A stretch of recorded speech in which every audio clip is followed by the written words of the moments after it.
So here we have the pathogen, a bacteria, for example, and it expresses PAMPs, certain PAMPs, and has a special composition.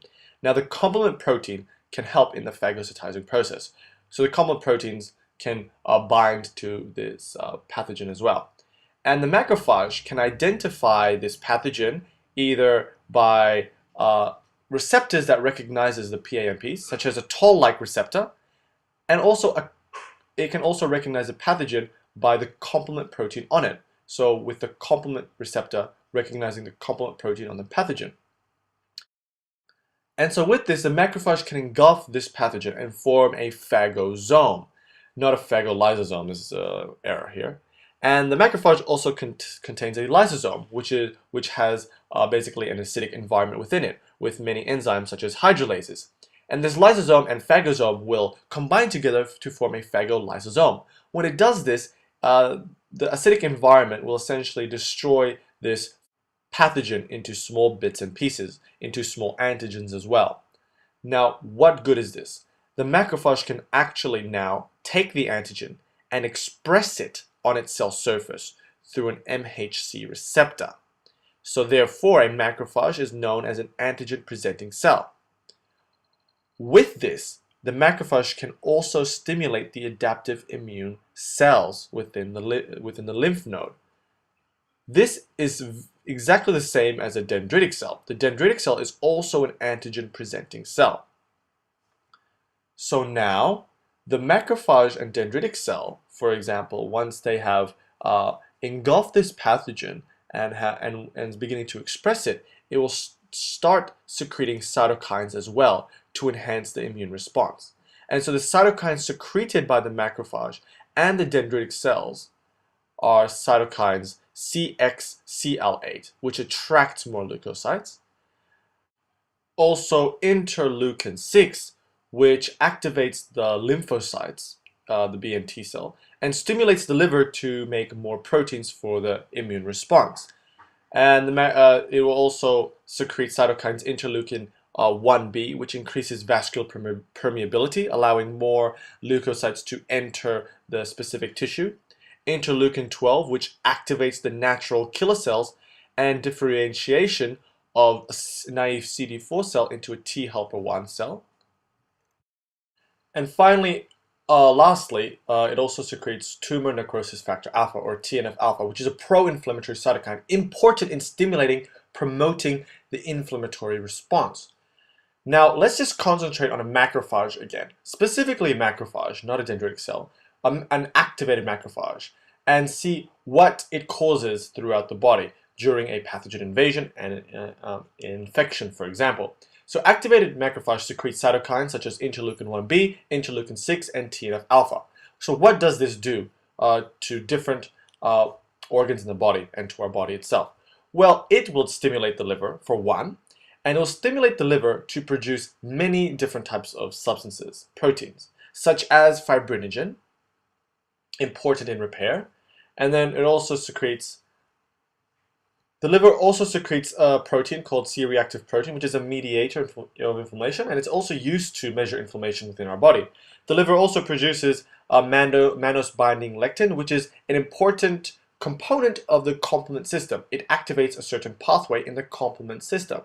But we don't really want to talk about that. It's just important to know that the liver secretes these substances during an invasion of a pathogen, infection, inflammatory process, etc. So what else does the activated macrophage do? Well, the cytokines the activated macrophage secretes causes the hypothalamus, fat, and muscles to increase the body temperature by different means. And now you might think to yourself, aha, this is why people get fevers when they have an infection, for example, right? The activated macrophage also secretes cytokines, which targets the bone marrow epithelial cells to basically produce more neutrophils, causing more neutrophils to come to the injured area or infiltrated area. And most importantly, the activated macrophage secretes cytokines which target the dendritic cells. Cytokines TNF alpha stimulates the dendritic cells to migrate into the lymph nodes. So the dendritic cells, the antigen-presenting cells, to migrate to the lymph node to initiate the adaptive immunity, to activate the adaptive immune cells. And this is why the dendritic cell is an important connection between the innate immune system and the adaptive immune system, because it's an antigen-presenting cell which activates the adaptive immune system. Also, a macrophage is also an antigen-presenting cell, and so it can connect the innate and adaptive immune systems together. However, in this case, the tissue dendritic cells play a more important role. And so the tissue dendritic cell, when it recognizes a pathogen, it will become activated. And when the dendritic cell is activated, it will undergo what's called licensing, enabling it to move into the lymph nodes, to migrate into the lymph nodes. So the dendritic cell will phagocytize the pathogen and express the pathogen on an MHC molecule.